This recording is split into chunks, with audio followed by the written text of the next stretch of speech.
Well, everyone, it's my absolute pleasure and delight to welcome James Altucher to the Storybox podcast today. James is an American hedge fund manager, author, podcaster, and entrepreneur who has founded or co-founded over 20 plus companies and has published over 20 books. He is a contributor to the publications including the Financial Times, Wall Street Journal, TechCrunch, and the Huffington Post, to name a few. He's a New York Times bestselling author. And you've said that discipline, persistence, and psychology are important if one has to achieve success. How can one work on improving the psychology part in order to get successful? We're going to dive into a lot of amazing things on today's podcast. James, welcome to the Storybox podcast. Jay, thanks so much for inviting me here. I'm really excited and looking forward to it. So am I. I was saying off air that I've been looking forward to this conversation ever since November of 2019. And honestly, it's an absolute pleasure to have you here. Before we dive into How do you feel? It's been almost a year you've been doing your podcast. Well, probably more than a year you started recording episodes. So how's the first year? It's a bit surreal, to be honest with you. Like, I never thought that I'd be able to do this and speak to amazing people like yourself that are doing incredible things, nor any of the other people that I've been able to speak to either. And just looking back on it now, from the humble beginnings that it was, from my friends and family members, and just asking random people, hey, do you believe in my vision? Do you want to help? And them saying yes and believing in me, to now being able to speak to you, James. So it's very surreal. Yeah, I always tell people one great reason to do a podcast is, like, I can't call people up who I don't know and say, hey, can you just talk to me for an hour? Yeah. But if I say, oh, I noticed you have a new book coming out, you want to come on my podcast, blah, blah, blah, then they'll say yes. And then I can talk to whoever I want for an hour. That's so true. I'm a curious human being anyway. And when I first started this, I was so nervous to even speak to people that had a following of like 5,000 people. Now I'm speaking to people with over 1 million following, and I love asking questions. I love learning. I love that growth aspect, and I love hearing stories first and foremost. And I heard you on Lewis Howe's podcast, on Jay Shetty's podcast, on many other amazing people's podcasts. And I'm like, this guy has an incredible, incredible story. I need to be persistent in order to somehow reach him. And as fate would have it, here we are today. And I'm really looking forward to asking you some questions that have been on the forefront of my mind for such a long time.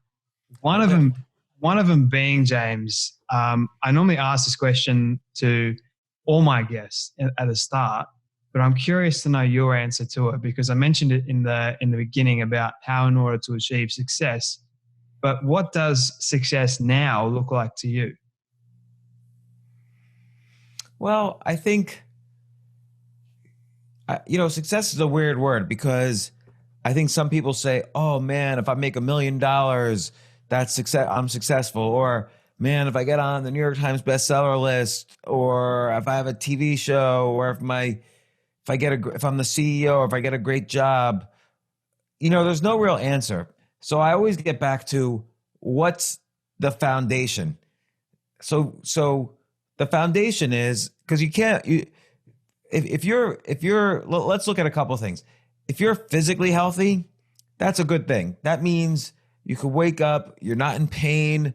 Anything is possible during the day because your physical health, your body is not holding you back. If you're emotionally healthy, that's a great thing, because, maybe your relationship with your spouse or girlfriend or boyfriend or whatever is going well. You have good friends.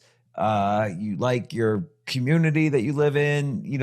That's a great thing. You could be, that's a good chunk of happiness during the day. You're in a community, and everything's going pretty well. Not that you always get along with everyone, but things are going pretty well. So that's emotional health.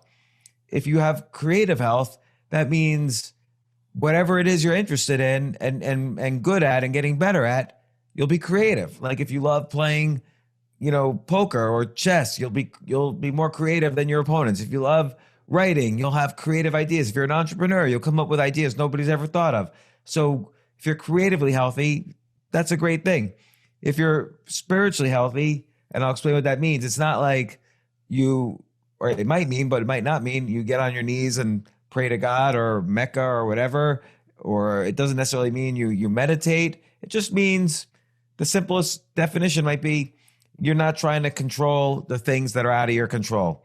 Like for me, if I lost a lot of money a couple of years ago, I moved beyond it. I don't regret, and I don't think it's going to happen again, or it might, but I've learned, and that's like spiritually healthy, like surrendering to the things you can't control. I can't control the weather.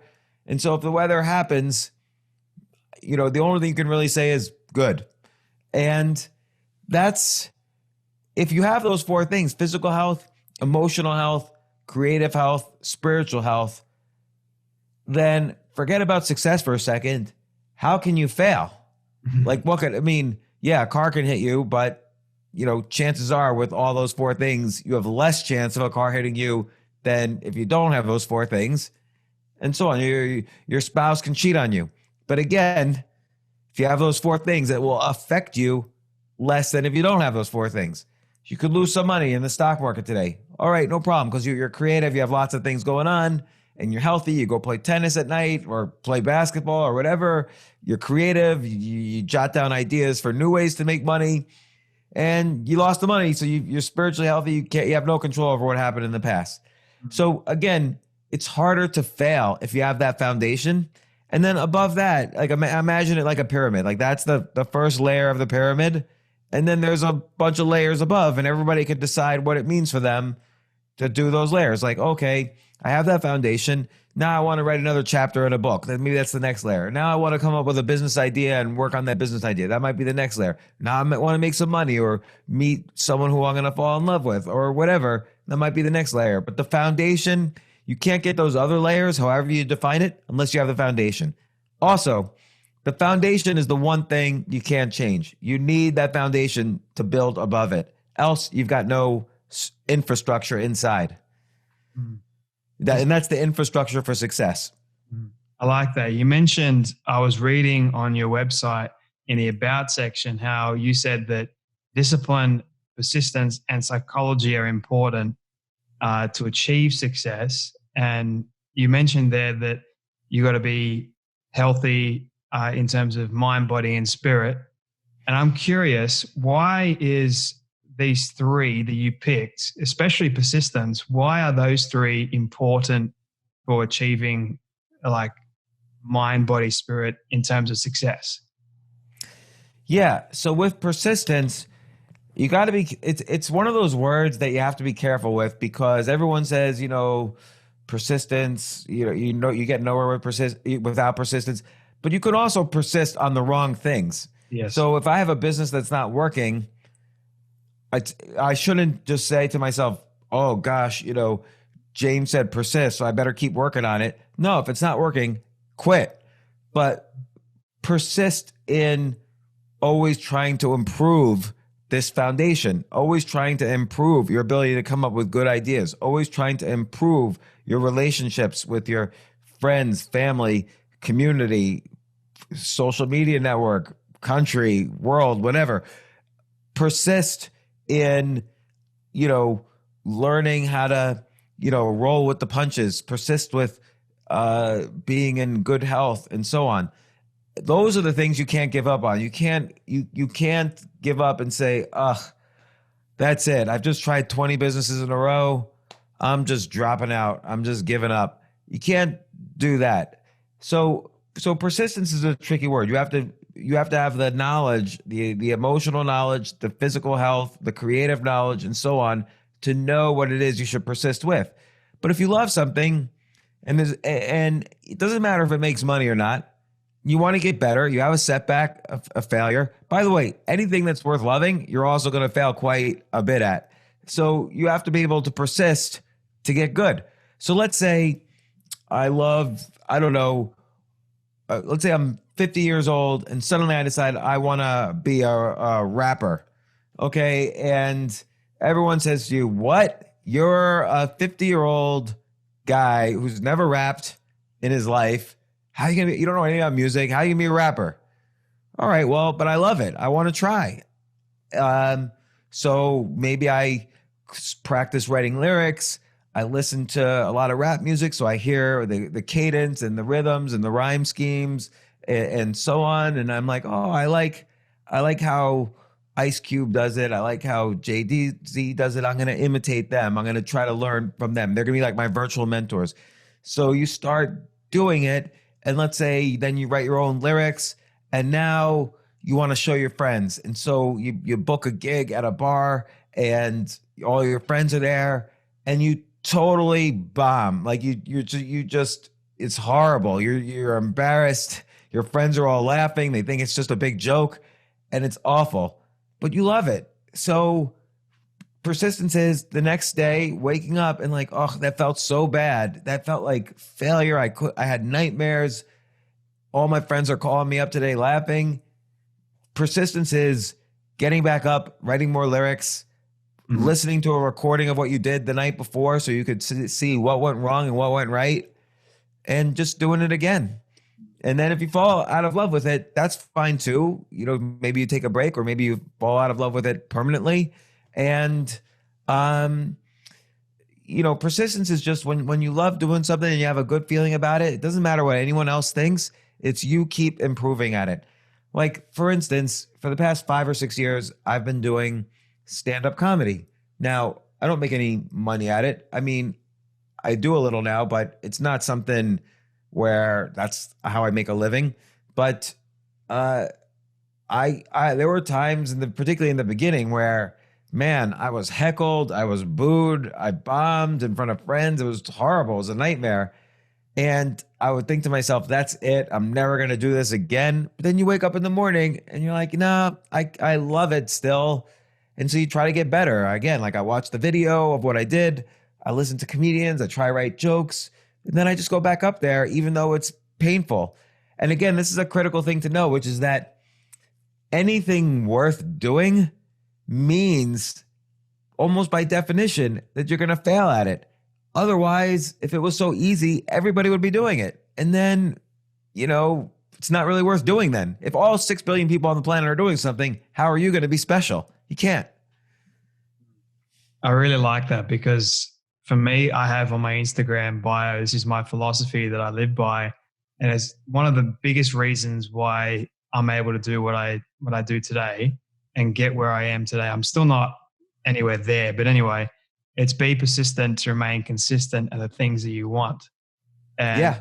I think for me, I learned that consistency was the flow-on effect of me being persistent. And you're 100% right that people can be persistent at all the wrong things, all the wrong areas in life. That was me for a long period of time until I realized to reverse engineer it and say, hang on a minute, this actually works for the things that I really want. And it may not be, in the end, James, it may not be what we desire it to be, but it still damn works. Yeah, like from 2002 to 2010, I was really obsessed. I had lost a whole bunch of money, and I was really obsessed with making it back. So I literally went into the money business. Like I started running a hedge fund. I started writing about stocks. I started what's called a fund of hedge funds. I was trying to do deals and I hated it. I hated it so much, but I thought this is the fastest way to make my money back. Is do well as a hedge fund. The road is paved with gold, but I hated it so much. I hated the people. I hated the ideas. Not everybody, but I'm generalizing, but I never really felt happy with what I was doing. I didn't feel like I was improving the world or anything or satisfying my creative urges. Maybe I'm the writing a little bit, but it was like, I just, even thinking about it, I just hated it so much. And so one day I decided, you know what? I'm not going to do it anymore. And I'm just going to write. And I'm not going to even write about stocks that much. I like actually writing about stocks, but I'm going to write about other stuff. I'm going to write about my own personal story, like as if they were short stories, as if they were fiction, like that quality of writing. I love writing and I love reading. So I'm gonna write as good as or better than my favorite writers. I got to learn how to write. And I had been writing for 15 years at that point, but I wanted to write like high quality stuff about real things that were important to me. So my ups and downs and how I bounce back and other people's stories and things I've learned from them. So I started doing that. And I noticed, even though I already had like a pretty big audience from all my financial stuff, my audience multiplied by 10 because I was writing about stuff that was really important to me. And I was writing about failure and success and what I was learning from other events or people or whatever. And so my audience multiplied by 10 or 20 or 30. And I loved what I was doing. I wasn't making a dime at it. It's very hard to make money writing, but I loved it. And so I did it every day.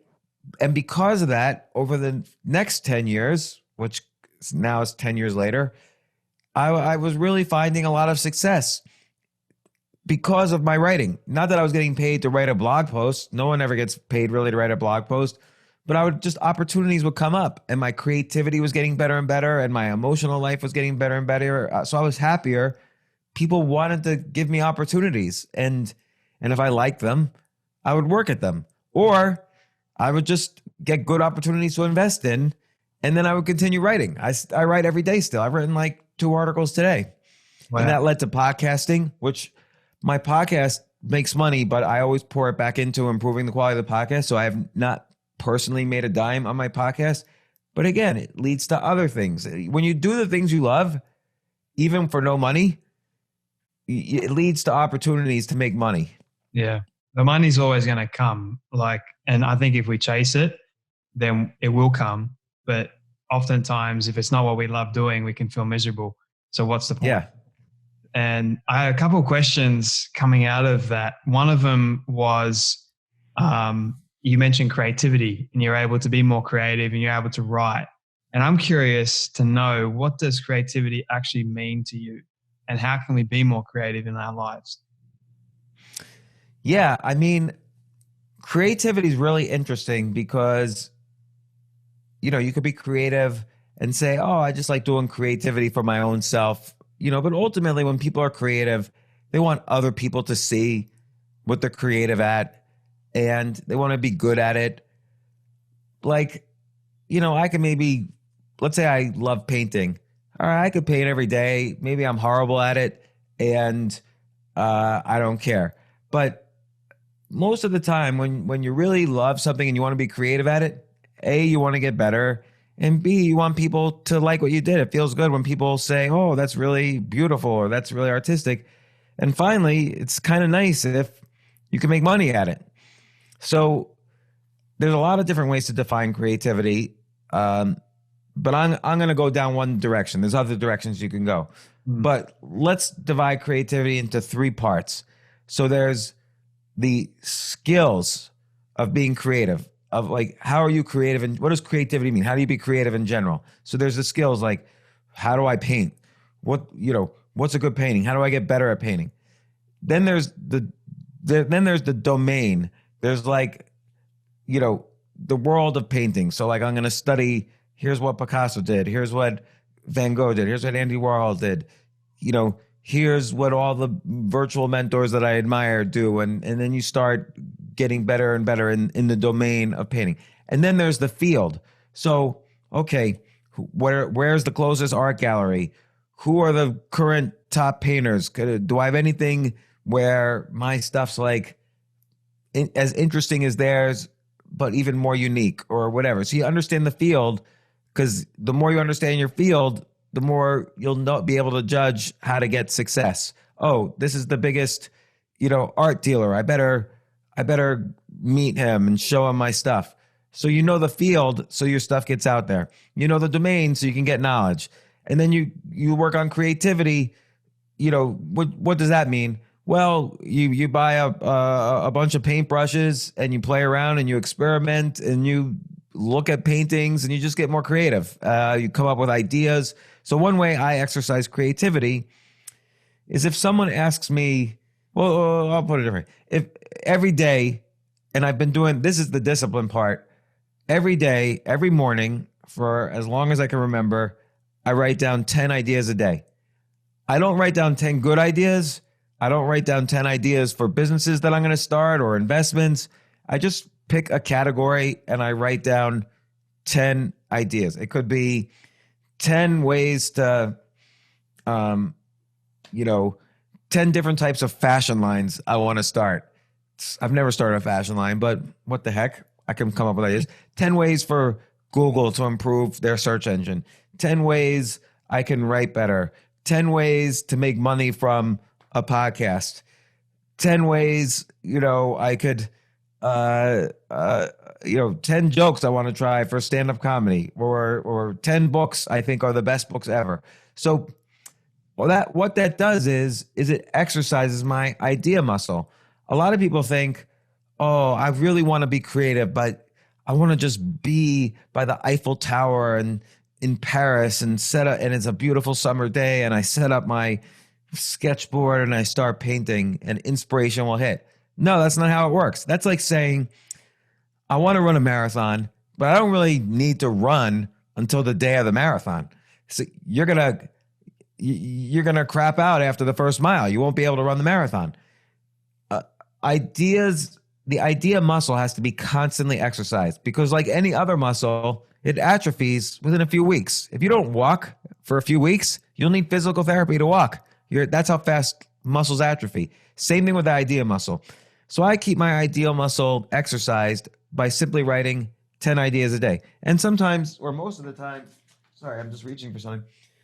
I'll just do it in like a waiter's pad because it's easy to just write. You can't write a novel in a waiter's pad. You just write.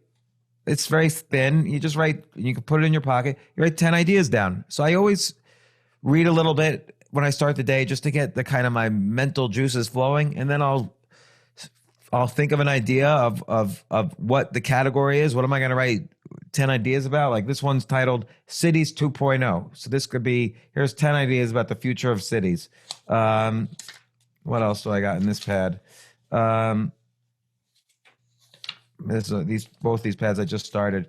Oh, here's something. I can't read my handwriting. That's the other thing too. I never refer back to ideas. All great writers, you can't read their actual handwriting because they're so fast in writing down their idea. They've got to get it out of their head. I think this is like a weird history of 2020 is what I wrote. Like 10 pivotal moments of 2020 that are like science fiction. And then let me see what I wrote today. Someone asked a question like, what makes a good marriage? And I'm no expert, but I just wrote down 10 ideas for how one can improve their marriage. Oh, another thing. Somebody was asking me, they're about to go into lockdown again. Like, I guess they're from England maybe, and they're going to go into England might be going into a severe lockdown. And he was feeling really depressed. And so he asked in this one Facebook group that I'm in, how do I deal with this? And so I wrote down 10 things he should do in this coming up lockdown so he doesn't feel as bad. Now, maybe he takes my advice. Maybe my ideas are good. Maybe they're not. It doesn't matter to me. The important thing is I'm exercising the idea muscle. And the more I exercise the idea muscle anyway, the better the ideas will be. That's cool. I like that. One question that I have coming out of that is, what has been the worst piece of advice you've ever received or you've ever given someone that you regret? Yeah, interesting. The worst piece of advice I've ever received. I'm very much about what one of my friends, Jocko Willing, calls extreme responsibility. And I just mentioned that because he wrote, or an extreme ownership. And I mentioned that because he wrote a book with that title, Extreme Ownership. So nobody ever gives me bad advice. It's up to me whether to take that advice. They might offer it, but it's up to me if I take it. And then it's no longer on them, it's on me. So it's hard to remember because I try not to own bad advice because it's 100% my fault. That's why whenever I think of anything bad that's happened to me, I don't blame the people who maybe got me into it, I blame myself. Like if I got into a company on someone's advice and the company didn't work out, it's all me. And then that way I can analyze what in my decision making went wrong. If part of my decision making was, oh, well, I just shouldn't have listened to this guy, then that doesn't really solve the problem. I have to go one level deeper. Now, it might be the case, don't ever take advice from that guy again, but I still have to be able to know, why did I take it? What were the red flags? Why didn't I pay attention to them? How could have I improved my decision making? Who else could have I consulted about the advice? By the way, this is kind of how a 10 idea list is formed, and I improve from that. But let me just think for a second. Worst advice ever. I think my mom gave me advice not to ever try to start a business because she was very, to start a business and to be an entrepreneur, you have to be risk averse. People think entrepreneurship is about taking risks. No, it's about having a decent idea, and then from that point on, getting rid of all the risks. Don't start a business unless you've mitigated as many risks as possible. Try to get rid of hundreds of risks if you can. But my mom was very risk averse. I had a really good job, and she thought I would rise up at this job if I just stuck with it. And she was very, she was proud of me. She wanted me to stay at this job. But I did not take her advice because I did not view jobs as safe. I felt like I'm always at the whims of corporate politics, or I'm at the whims of my boss's mood, or I'm at the whims of the industry, or I'm at the whims of the economy. And, look at in the United States during this economic lockdown, the United States has 128 million jobs. 55 million people during this lockdown filed for unemployment insurance. So jobs are riskier than being an entrepreneur. And again, being an entrepreneur means getting rid of risks. So a lot of entrepreneurs I know remained entrepreneurs because they've already been through the process of eliminating risk. But a lot of employees I know were fired. Mm-hmm. So that was bad advice. I don't know, down every level, if someone introduces me to someone and I fall in love and other people say, yeah, she's so beautiful, you should definitely go out with her. Sometimes though that advice turns out very poorly. So, but again, I don't blame the other people. I could see their reasoning. It's up to me. Good advice is, I think it's very important, and I'll go to my dad now. My dad's advice was always be as honest as possible. Like in every situation, business, relationships, always be upfront and be honest. Not radical honest. Like don't just go up to people and say, you're ugly. Like don't be radically honest because there's no purpose to that. But be constructively honest. And if you make mistakes, admit them and take responsibility for them. I remember one time, and this was very painful for me, but I was a newspaper boy when I was a little kid. A newspaper boy, I don't know if you probably have these in Australia, but I would deliver newspapers, every day, every afternoon after school. I would deliver the local paper to, 300 different homes. And then on the weekends, I go around and collect that week's, payments. Everybody paid once a week. And one time, this one guy, he owed $5 or $8. He owed like $8. This is a long time ago. He owed like $8, and he thought he was giving me a 10, but he gave me a 20. And I came home and I was like, look, I got this $12 tip. And my dad was like, okay, so? And I was like, yeah, but he only owed me $8. He gave me a $12 tip. I think he meant to give me a 10. And I was happy. I was like, made it $12 extra or $10 extra than I normally would make.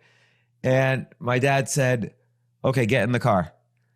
And I'm like, why? Where are we going? And he's like, get in the car. And I realized what he was doing. And I'm like, no, I'm not getting in the car. And he's like, you're getting in the car. And I'm like, Dad, please, I don't want to get in the car. His son is in my grade. This is like really embarrassed. My dad forced me to get in the car. We drive to the guy who gave the extra tip. I knock on the door. The guy in my grade who was like the class bully or whatever, he's like, yeah.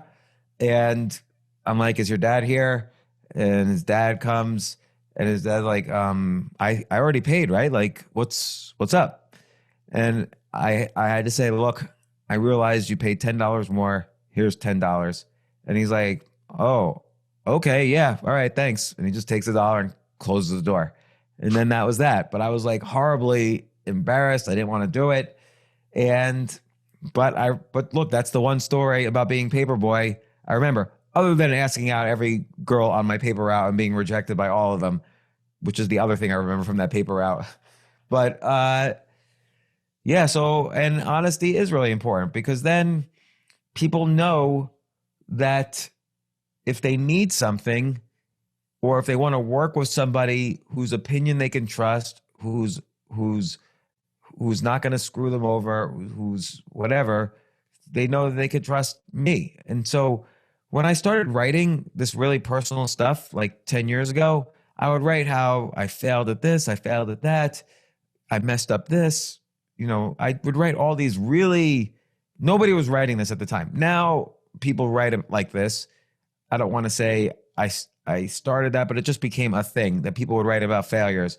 And I was writing all these stories, and people were like, why are you doing this? No one's going to ever work with you again. You're writing about everything you've ever done wrong. You seem like an idiot. And I'm like, I just love doing this. This is what storytelling is about. But then what happened is that I got more, because of my writing, I got more business opportunities than I ever had before in my life. And I live off of those opportunities now. So, you know, I built wealth because of these opportunities created by nothing but putting on display my extreme honesty. That's a better word than radical honesty. And again, honesty should be constructive. If you say to me, hey, how did I do as an interviewer? And I'm not going to say to you, you know, something negative that just hurts your feelings and then hang up. Because A, you're a good interviewer. I'm enjoying this. And B, no matter what, I'll try to offer something constructive, because we both get better from that. Like, I'll be a better interviewer by giving constructive advice, and maybe you'll be better, or maybe you'll say, oh, that's the worst advice I ever got. And it starts all over. I appreciate you saying that, James. I can relate. I love the honesty aspect. Like, because I have, for longest time, the way I've been brought up, my parents have always taught me and instilled in me the value of your character is number one above all else. Your integrity is part of your character. You got to value that. And I've always tried as best as I possibly can to be utmost upfront, honest, you know, not be disrespectful, not do all that sort of stuff. And I remember a quick story that I was picking up the shopping, and I didn't pay for something, and it didn't come out of my account. And I regularly check my account, and I noticed that I didn't pay for it. And I felt so bad inside, but normally people would just say, oh, I didn't, it's okay. But I went down to the shop, and I asked for the manager. The manager came in, and I said, look, here's my account. Here are the items that I bought. I didn't pay for them. Can I please pay for them? There was a lady beside me. She overhears the conversation, and she's like, you've got to be kidding me. Like, who are you? And I'm like, excuse me, what do you mean? And she's like, I have never heard of somebody that has not paid for their items come back and say they have not paid for their items and want to pay for their items again. And I was like, oh, she's like, where do you come from? Like, and I was like, I just want to do the right thing. And she's like, that made my day. And the staff member was laughing at me, because she's like, you've got to be kidding me. Like, who are you? But it just, that honesty aspect, James, it is an amazing, amazing thing, because you may not expect the kind of reaction that people have to it. I didn't expect that lady to react the way that she did. And she thanked me. She's like, I was having a bad day. That just made my day. And I was like, wow. Right. So think about that. Like you could have easily said, oh, they don't know. It's it's a big corporation, maybe, Mm. who owns the store, the chain of stores. They're not going to miss $5 or whatever, or $20.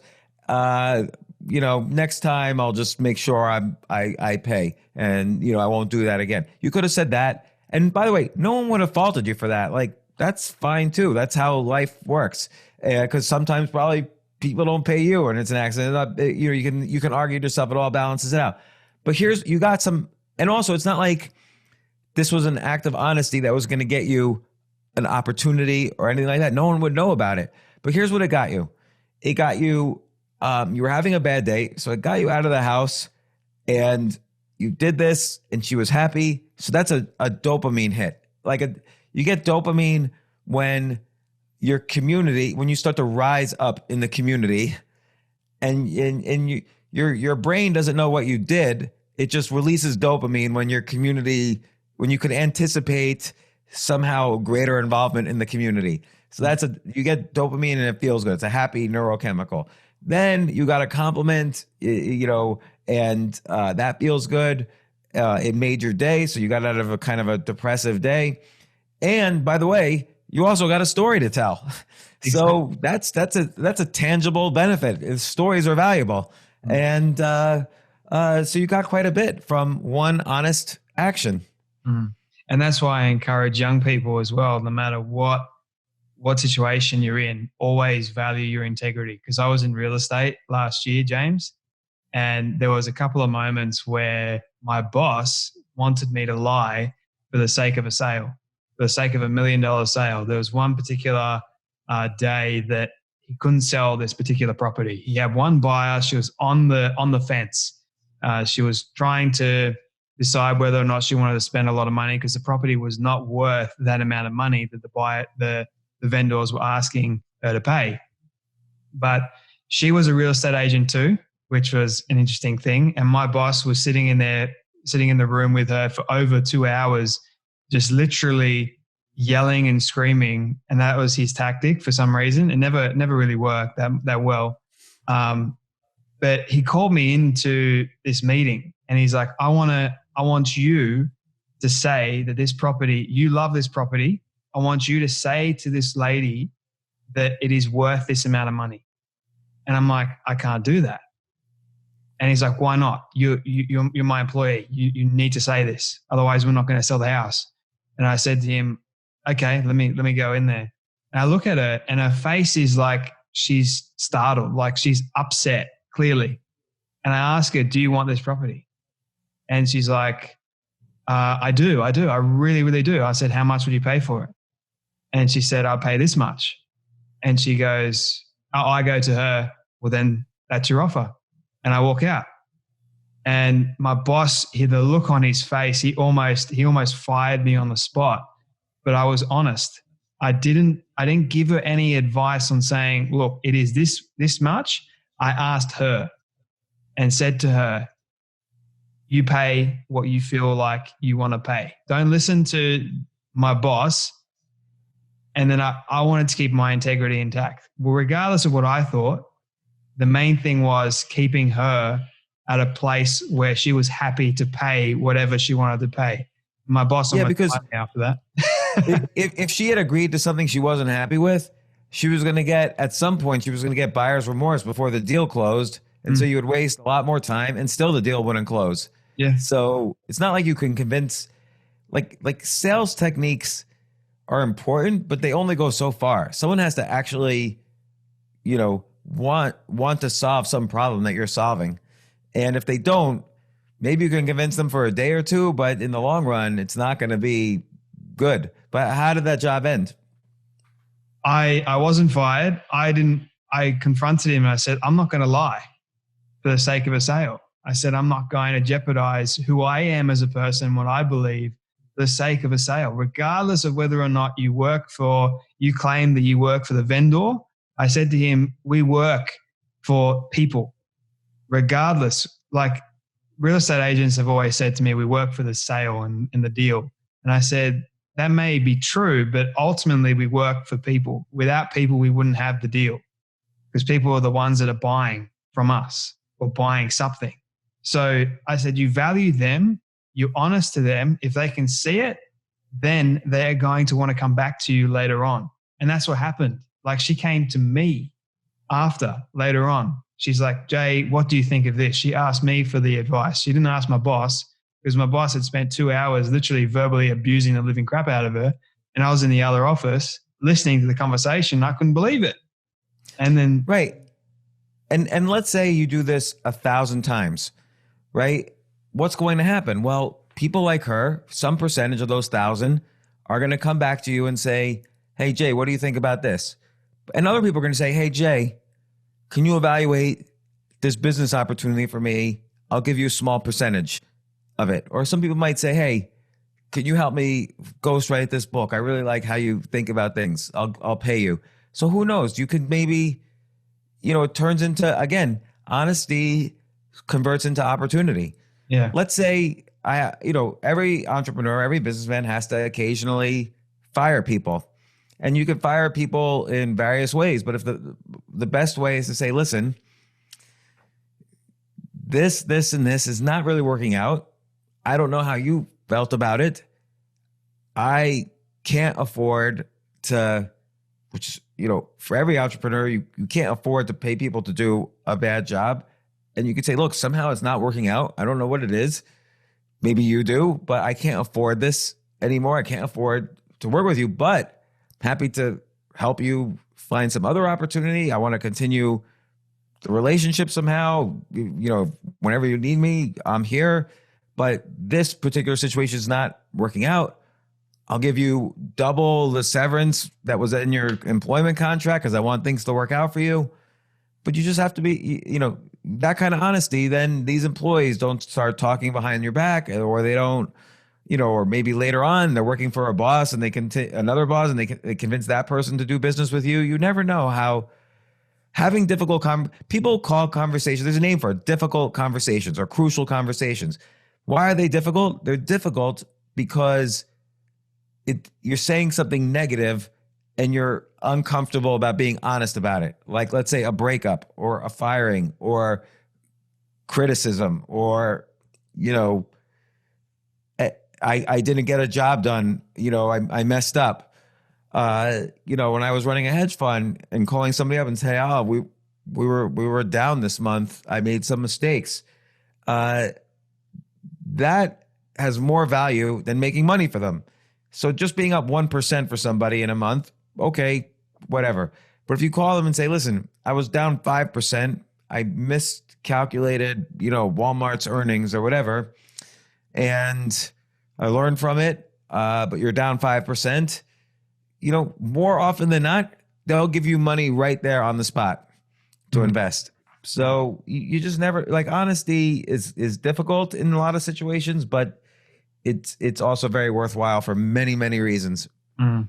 And also, James, I forgot to tell you that I wasn't actually paid any commission for any of my sales in that 6-month period that I was working in real estate. And I sold a number of properties, multi-million-dollar properties, because people liked an honest salesperson, if there is such a thing.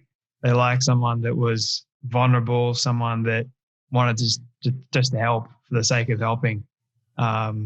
And that. So you weren't paid because your boss screwed you, or? Yeah, so I basically made him a millionaire, and I walked away with no commission. I mean, I had a base salary, even though it was in my contract to be paid commission. He just didn't want to pay it. So what did he say when you confronted him about this? Well, basically, he didn't want to pay it at all, even though I did confront it. And I asked him, I said, so why aren't I being paid any commission? And he said, well, it's my choice. You need to go through a 6-month probationary period first. And I said, but he's like, everybody else has gone through it. They're now out of that probationary period. They're now earning commission. So I can't relax my standards. I said, but it's in my contract. And what's in contract, you signed it, it goes. And he was just very stubborn about that. And in the end, I had the sales manager, I had everybody that was remotely close to that. They said to me, Jay, look, you've sold X amount of properties. You've done very, very well. You're a high achiever. but we can't pay you commission. And I said, okay. So I resigned not long after, because I said, for me, it was never about the money, but it was about the principle of the thing, whether or not you're going to value me high enough.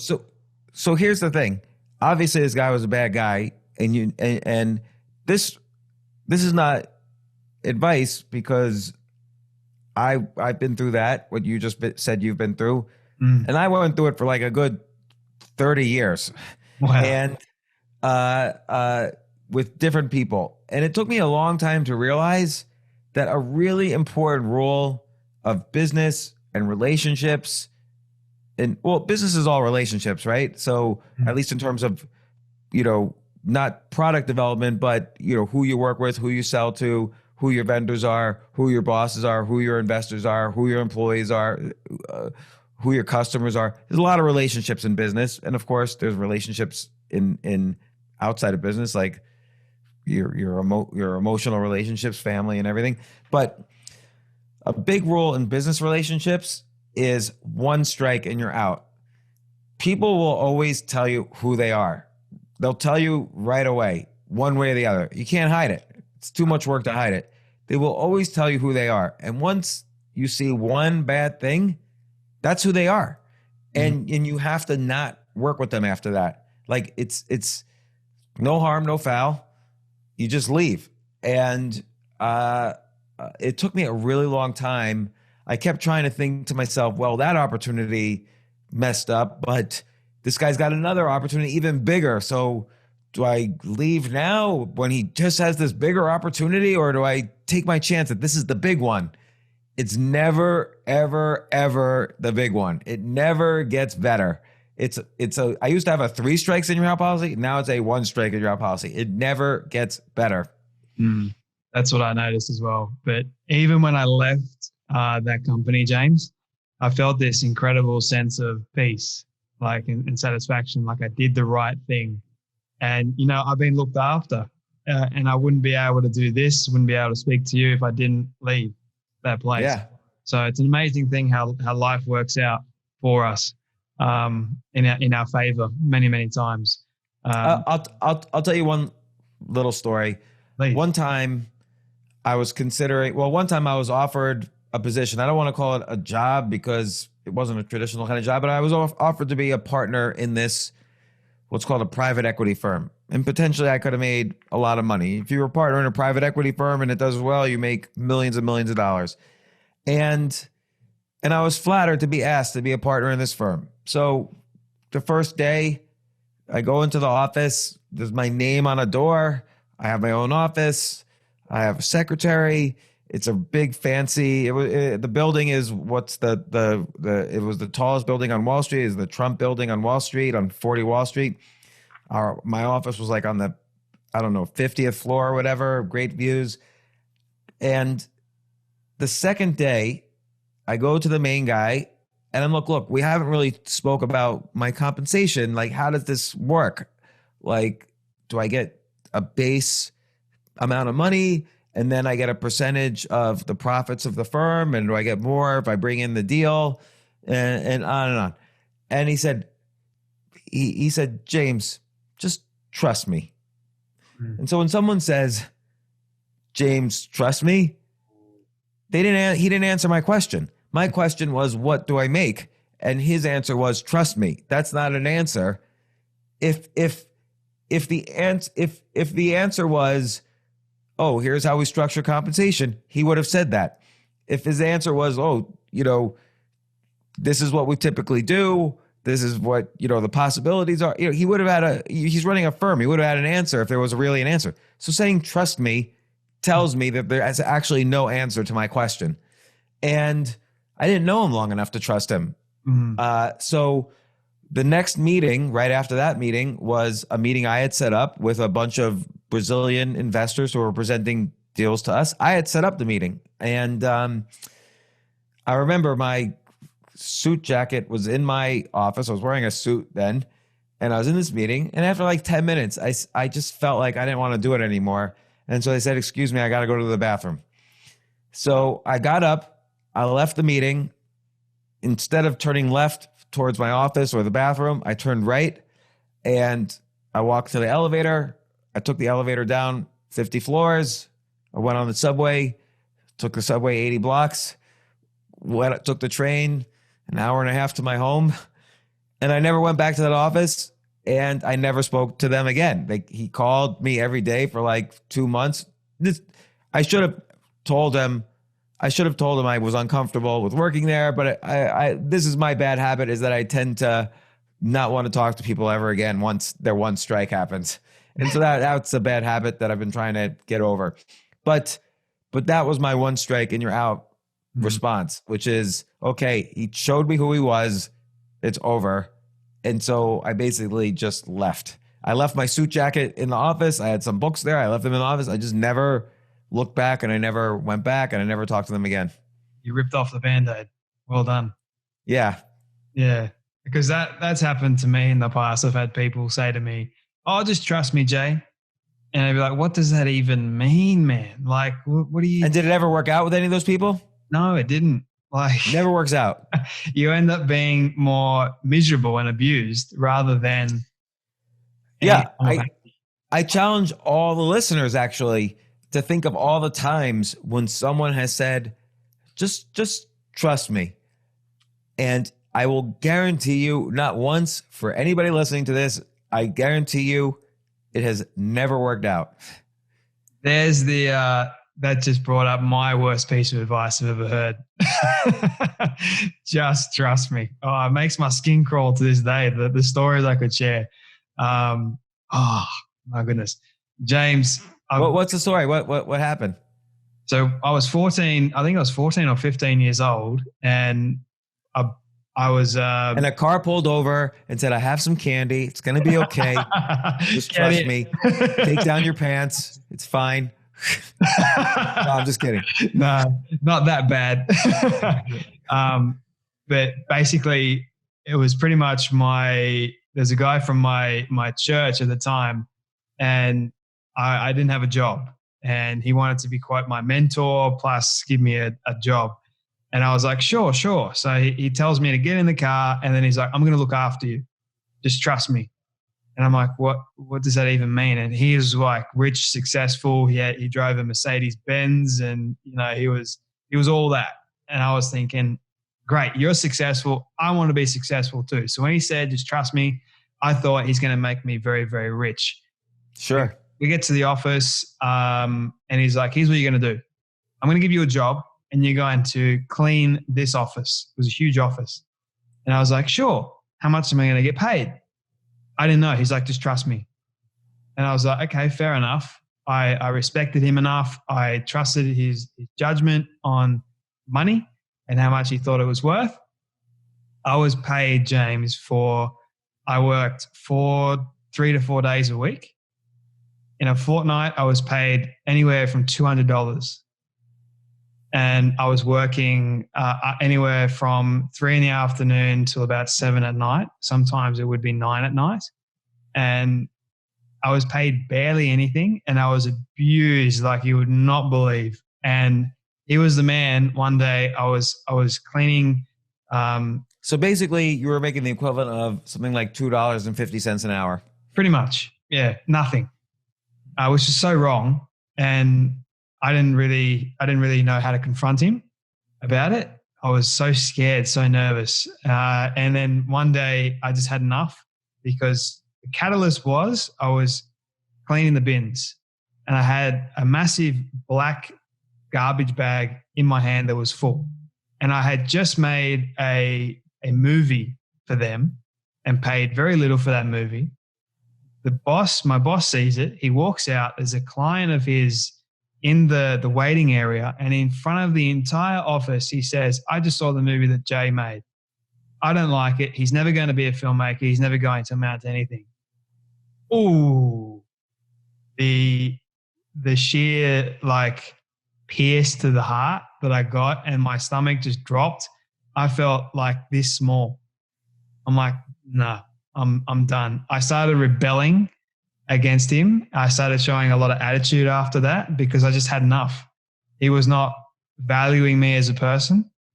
And then I decided to resign. I left, and the relationship has never been the same.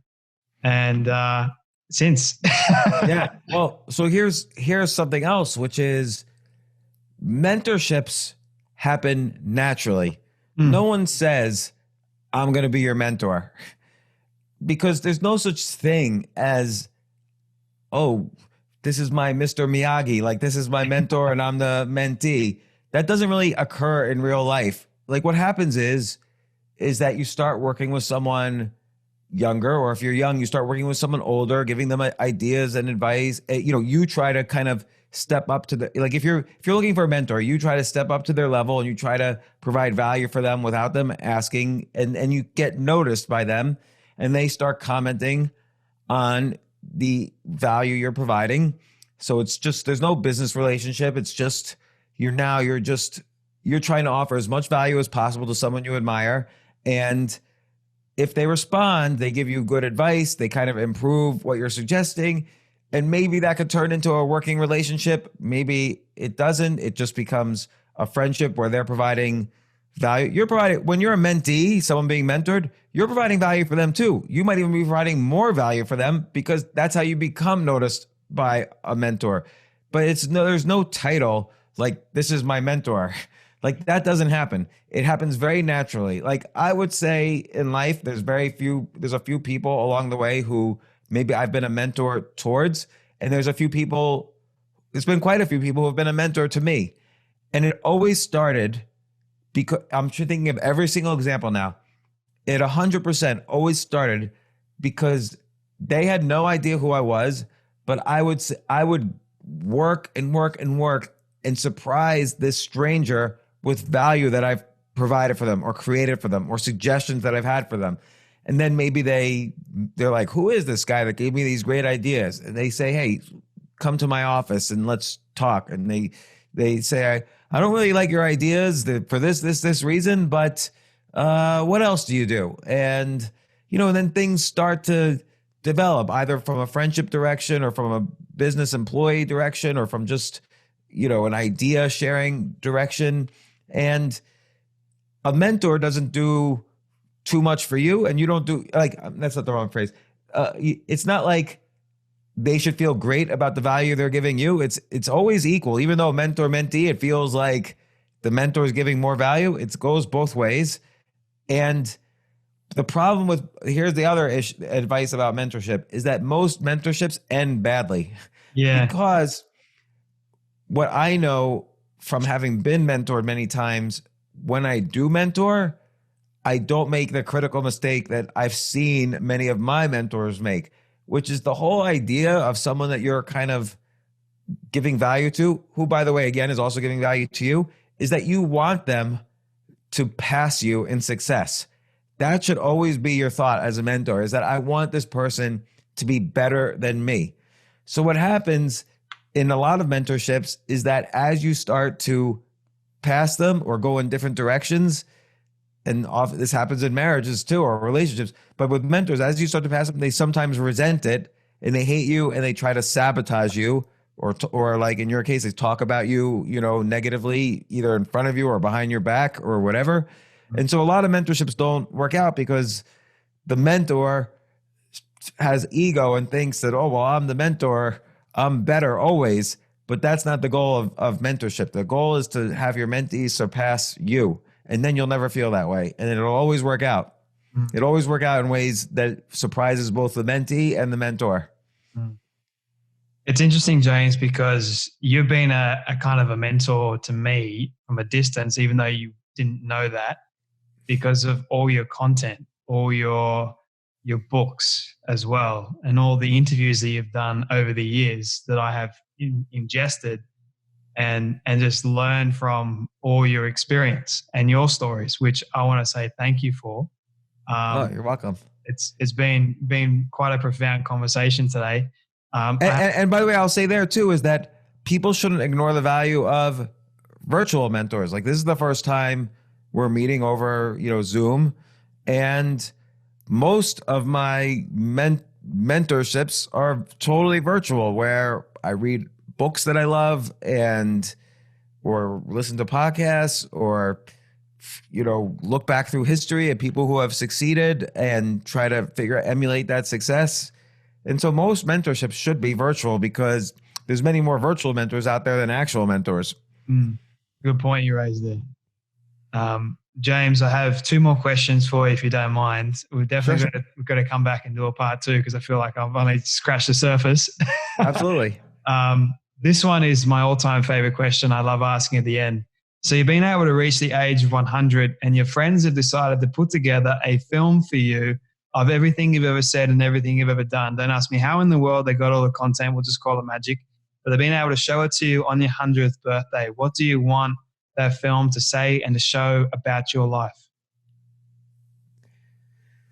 I think kind of like what you just said, actually, which is that you've benefited from, in ways that I didn't know, from things that I've created or worked on. And I'm really grateful for you saying that. And I think if there's, that's the value you add to the world. Like that, people think that there are a lot of ways to create value in the world, but there aren't really that many ways. There's just being a good person and being a kind person and expressing that in the outside world. Like it's one thing to be kind in your head, and it's another thing to take actions. And if you could take kind actions, people will notice and it'll affect people. It'll affect the people around you, like in concentric circles. It'll affect my kids, my spouse, my friends, my community, my readers and listeners, my, customers or people I don't know who are indirectly being affected, and then ultimately country, world. It's like these concentric circles that go out, that ripple out. And, so small, throwing a small pebble in the ocean, the ripple that emanates from that ultimately reaches every shore, even tiny. And so I think, if it was my 100th birthday, I think those things that I'm not even aware of, maybe a little bit aware, but not that much aware. Those are the things that I think that are, show you that you've really added to the world. And by the way, if you haven't added to the world, doesn't really matter that much anyway either. So people are what they are. We're kind of these insignificant animals on a tiny planet in the middle of a universe in maybe an infinitely large multiverse, and that's that. Very true. I like that legacy you're going to leave behind. Kindness begets kindness. And you've been very kind today, very generous with your time. My final question to you, this is more of a fun one. You might like this one. But what is the weirdest food combination you've ever tried? I can answer this very well because most people are repulsed by the answer, and I can't understand why, because it's like an amazing food combination. But I love to have a combination of pasta, tuna fish, and bananas. So pasta, you get that carby, almost just like carby. Yeah. Carbs are great. Like we could all acknowledge the reason why everyone has a problem with carbs is because they're amazing to eat. So pasta is great. Tuna fish, I love fish and tuna fish. So it gives that savory, almost salty feel. And bananas are sweet, but not overly sweet. It's not like candy. And so when you combine them all, I don't know, it's just like this smorgasbord of amazing flavor in my mouth, and it's great. And so I love that. And I never cook. The last time I cooked was like 30 years ago, and I would make that all the time. And I would even encourage my friends. I would cook it for my friends, and they're like, "Oh," I would make them eat it, and they're like, "Oh yeah, this is not so bad." But I just love that dish. But I haven't had it in like 30 years. Maybe you might have it tomorrow or today. Who knows? Maybe. I don't do carbs that much because it's too good. It's very addicting. One of my all-time favorite weirdest food combinations for people that want to try this. I tried it the other day. It works. I don't know if you guys have this over in the States, but we got this thing in Australia called YoPro yogurt. It's basically like the healthy version of yogurt, and I get the vanilla stuff. And the other day I was making myself like a bowl of yogurt, and what I normally do with it is I get peanut butter and stir it around with the yogurt and it tastes insane.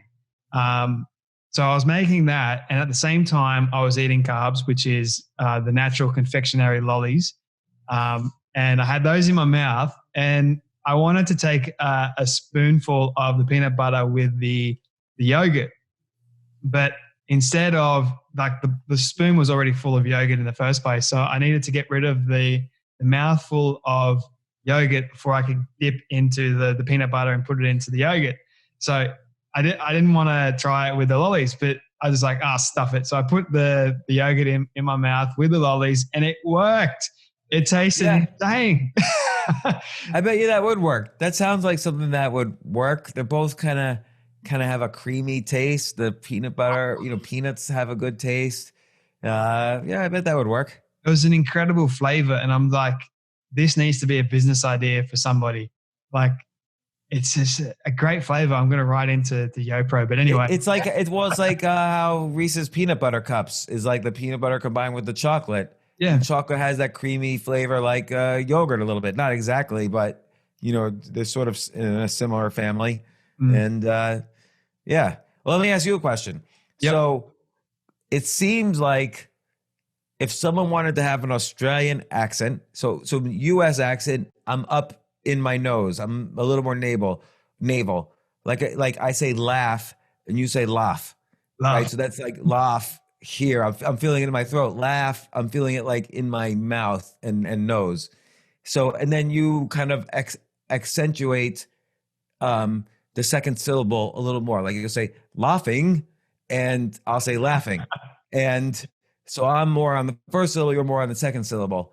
So what's another Australian accent technique? Lazy. Lazy. Okay, but with your speech. But I say lazy also. So that we say similar. So what I mean by that is, like, if you don't feel like pronouncing something like fully, then you just be like really lazy to it. Like, you don't pronounce the whole thing. You just shorten it. Like how? What's a good example?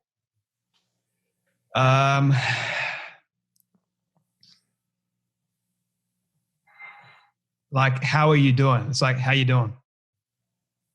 You say, how you doing? Yeah. So instead of saying the full, how are you doing? We say, how you doing? Like, how you doing? Yeah. But I feel like people here do that too. How you doing? Hey man, how you doing? Like that. Yeah. So people say that. You have on your shirt, do you even? Say that. Do you even? Even. Say even. Even. E. Yeah, see, it's a little more back in the throat. Even. All right, what about say Australia? Australia. Always say Australia. So what's happening there? So it's like laughing. The is like a or Australia. I don't know. I'm really bad with accents, but I want to get better at them. So we just like, if we don't want to say fully Australia, we'll just say Australia. And you won't say Australia, you say Australia, which is basically like you kind of still hear the A, but not quite. Right. But when I say that, it sounds similar, right? Australia. I'm saying it's similar to you though, right? Or maybe I'm not. But I don't know. You can still hear the A that I'm saying, but we've shortened it. So instead of saying Australia, like actually pronouncing the A, we say Australia.